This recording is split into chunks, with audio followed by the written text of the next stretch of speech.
Graça, misericórdia e paz da parte de nosso Senhor e Salvador Jesus Cristo, amém? Nós vamos ler um texto que está no livro do profeta Isaías, capítulo 38. Eu vou ler apenas o primeiro versículo, mas eu queria sugerir que a igreja lesse todo o contexto, que vai até o versículo 17.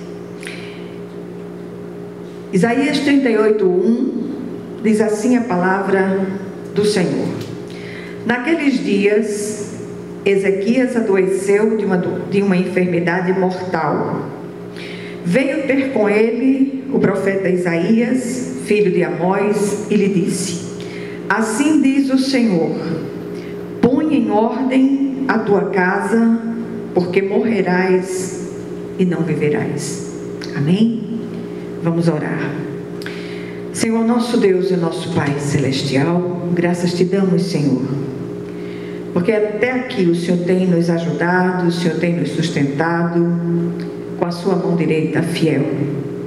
E nós rogamos a Ti, Senhor, que o Senhor abra os olhos do nosso entendimento, para que possamos discernir aquilo que precisa ser colocado em ordem, especialmente nas nossas casas espirituais e também nas nossas casas físicas. Que o Teu nome em todas as coisas em nossas vidas e na vida das nossas famílias seja em tudo glorificado. Que assim seja, em nome de Jesus Cristo.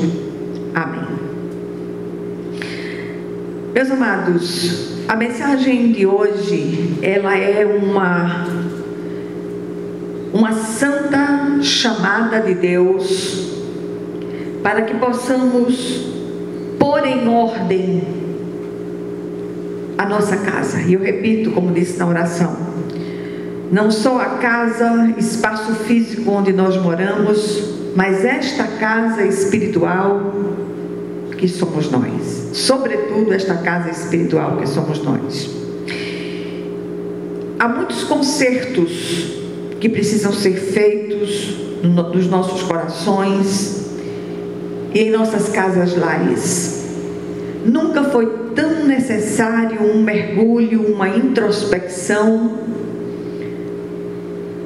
nos nossos corações, debaixo do olhar prescrutador do Espírito Santo de Deus, para que possamos enxergar aquilo que está fora do prumo de Deus nas nossas vidas. E que possamos fazer isso com a firme intenção de nos deixar consertar pelo Senhor. O texto citado dá início à narrativa encontrada também em 2 de Reis 20, em 2 Crônicas 32. Trata-se da doença do rei Ezequias, e da sua cura maravilhosa. O registro triplo parece apontar para a ênfase que o Senhor deseja dar ao assunto, dada a importância do ensino aqui contido. Vivemos em um tempo de permissividade, de se dizer amém a tudo, de se aceitar tudo como sendo normal. E esse novo normal que tem surgido, sobretudo nos últimos tempos, sempre debaixo da égide do tacão, do tem que ser aceito, que muitos têm se afastado da comunhão com o Senhor. Não podemos perder de vista em nenhum momento que somos santuários vivos das moradas do Altíssimo. E isso não quer dizer que somos perfeitos, somos impecáveis, não. O Senhor, pela sua graça e misericórdia, nos alcançou, nos escolheu, nos fez nascer de novo da água e do Espírito, para que sejamos transformados dia a dia, conformados à imagem do seu Filho Jesus. A ideia central aqui é tirada do versículo-chave, que é o versículo 1 que foi lido no início. E esse versículo mostra que mesmo alguém, preste atenção nisso aqui, servindo ao Senhor e fazendo o que é reto diante dele, corre o risco de negligenciar determinadas áreas de sua vida. Podemos observar essa tendência na vida de muitos servos de Deus em todos os tempos. Podemos citar alguns deles, como Davi, Eli, Samuel, dentre outros. Esses homens de Deus foram fervorosos quanto à sua devoção, mas negligenciaram seus filhos e suas famílias. O nosso lar é o primeiro e maior e mais importante campo missionário. Não adianta você ter um sucesso ministerial, eclesiástico e em várias áreas da vida e negligenciar o seu primeiro rebanho, que é a sua família. Isso é sério demais. O relato dá conta de que havia uma desordem na casa do rei Ezequias e precisava ser reparada, do contrário, poderia levá-lo à morte. Aquela enfermidade do rei era um grande megafone de Deus para despertá-lo quanto aos consertos que deveriam ser feitos em sua própria casa. Tem muito cristão andando desordenadamente, e isso é sério demais, usando 2 pesos e 2 medidas. Dentro do ambiente eclesiástico é considerado uma bênção, e dentro dos lares uma verdadeira praga. Os que foram verdadeiramente salvos, que nasceram de novo, foram regenerados pelo Espírito de Deus através do sacrifício único, perfeito e suficiente do Cristo, não se perdem, mas podem perder seu galardão, sua recompensa, tanto na terra quanto no céu. Há ainda aqueles que são sinceramente convencidos, mas que precisam de uma conversão genuína, uma conversão de fato, uma mudança de rota, uma mudança de natureza. O relato todo traz alguns pontos relevantes que podem nortear aqueles que desejam fazer os consertos necessários em suas casas, tanto físicas quanto espirituais.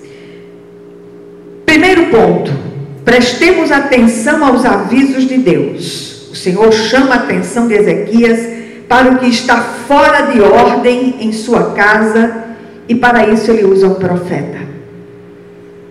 O que faríamos se recebêssemos da parte de Deus o mesmo aviso que recebeu o rei Ezequias? No caso de Ezequias, ele usa o profeta Isaías, e não poderia ser mais claro ao anunciar: põe em ordem a tua casa, porque morrerás e não viverás. Conosco ele faz do mesmo jeito e usa vários de seus profetas para comunicar aquilo que está torto em nossas vidas. E muitas vezes fazemos questão absoluta de não prestar atenção àquilo que o Senhor fala em sua santa palavra. Somos santuários vivos do Deus vivo. Como temos tratado este santuário?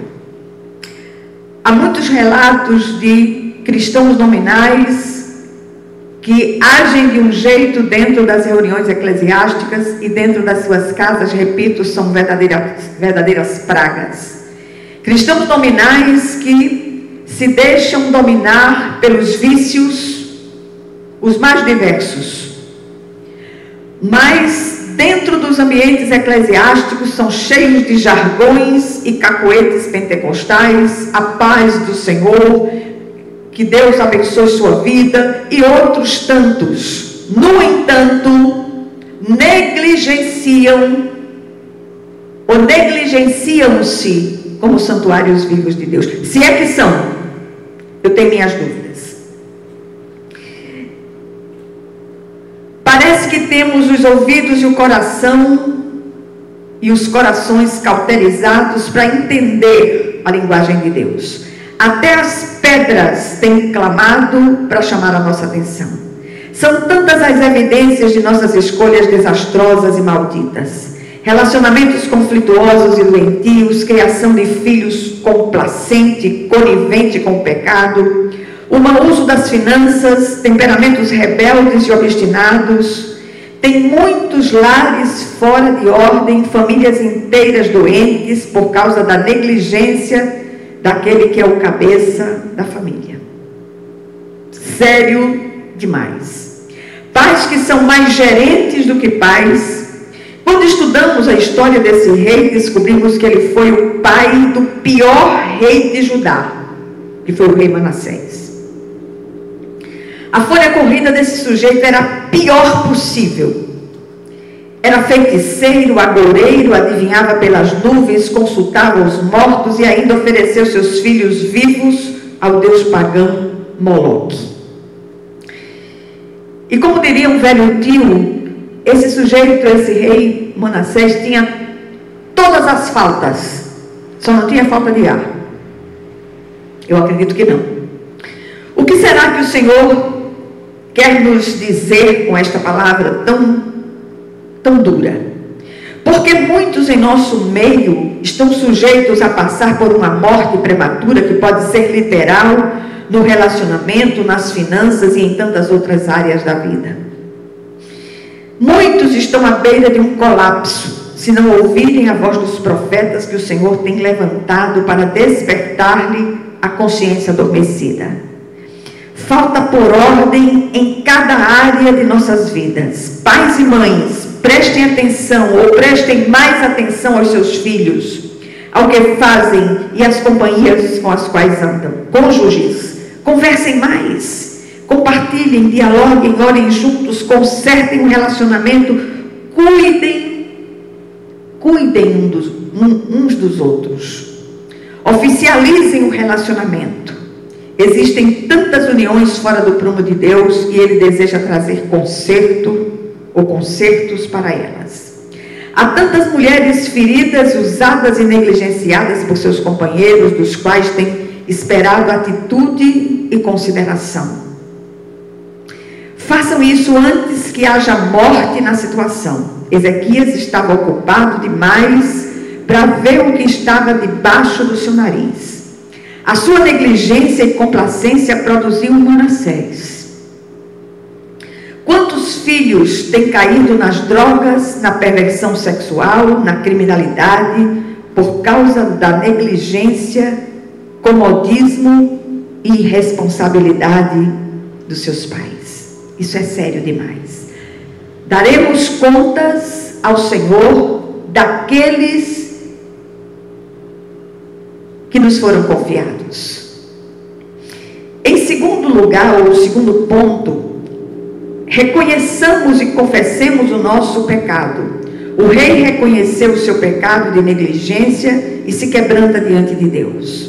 O rei Ezequias não foi arrogante como muitos cristãos que conhecemos.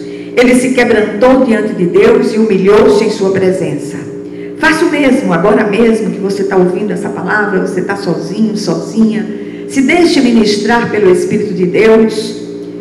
Convide o Santo Espírito para que sonde o seu coração e veja se há caminhos maus, que certamente os há em todos nós, e que Ele nos faça compreender e nos conduzir para o caminho eterno. Diga ao Senhor o que tem feito de reto, mas diga também o que está torto em sua vida e deseja consertar. Prometa a Ele que o fará. Perdemos a capacidade de nos quebrantar diante do Senhor e continuamos negligenciando aquilo que o Senhor confiou a nós. Quando não podemos consertar o que está torto com ações, podemos fazê-lo com orações. Tiago, em sua epístola, diz: pode muito por sua eficácia a súplica do justo. O que é que está torto em sua vida que precisa de conserto?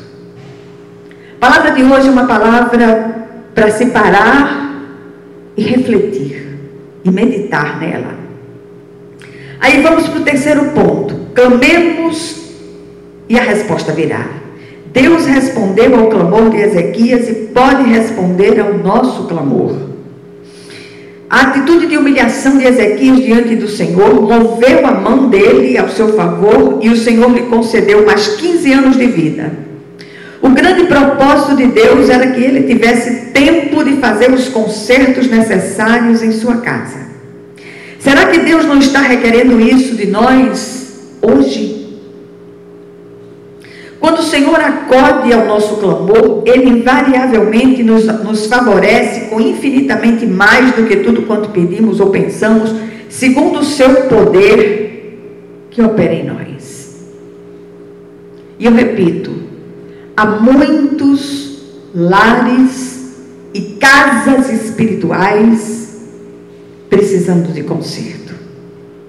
Muitas vezes filhos têm se perdido por causa da negligência dos pais, e tantas outras coisas têm surgido. Muitos filhos têm caído na perversão das mais diversas, por causa da negligência, da falta de oração. Não adianta você dizer ao seu filho para fazer algo. Faça algo que agrada ao Senhor na frente do seu filho e ele vai imitá-lo. Isso desde a mais tenra infância.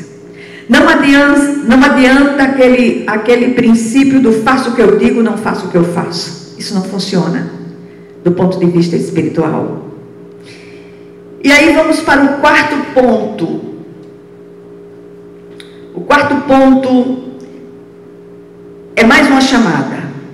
Reconheçamos o propósito da prova. Agradeçamos e glorifiquemos ao Senhor. Ezequias pôde glorificar o Senhor porque reconheceu o seu propósito naquela situação tão difícil. Às vezes precisamos atravessar por grandes vales e estreitos e desertos abrasadores para poder enxergar o propósito de Deus nas situações. No Salmo 119, versículo 71, o salmista diz: foi-me bom ter eu passado pela aflição, para que aprendesse os teus decretos. Esses estreitos são como megafones de Deus para nos despertar para um relacionamento íntimo, pessoal e estreito com Ele. Muitos têm sido tão religiosos, tão ritualistas, tão exteriormente piedosos, que se esquecem de interagir com o Senhor em um relacionamento pessoal. Largue as rezas, as vãs repetições, converse com o Pai Celestial. Deus requer de nós uma vida de santidade em todas as áreas. Eu não estou falando de santarronice exterior, de usos e costumes. Estou falando de uma vida no altar, uma vida entregue ao Senhor todos os dias. Todos os dias precisamos nos levar ao altar do sacrifício. Altar do sacrifício é lugar de morte. E muitas áreas das nossas vidas precisam morrer nesse altar para que possamos servir ao Senhor com integridade e fidelidade. E aqui não são as nossas palavras ou exterioridades que impressionam Deus, mas o que está em nosso coração e só Ele vê. Não se iluda. Aquelas intenções, aqueles desejos, aquelas coisas que estão ocultas lá no nosso interior, o Senhor é especialista em visitar a nossa interioridade e enxergar as nossas tortuosidades. Isso é sério demais. O que é que essa breve palavra nos ensina no dia de hoje? Em primeiro lugar, é tempo de pôr em ordem a nossa casa. Ainda há tempo antes que a morte se instale. Às vezes essa morte não é literal, mas a ausência de vida em várias áreas da nossa existência. Segunda coisa, peçamos a Deus uma nova oportunidade e façamos tudo diferente e façamos a diferença onde quer que estejamos. Faça da sua casa um santuário, um lugar de adoração, um lugar de busca da presença do Senhor. Em terceiro lugar, reconheçamos o pecado da negligência, da arrogância, da irresponsabilidade, da rebeldia e nos quebrantemos diante do Senhor. Em quarto lugar, aguardemos a resposta de Deus. Ela virá de forma profusa, abundante.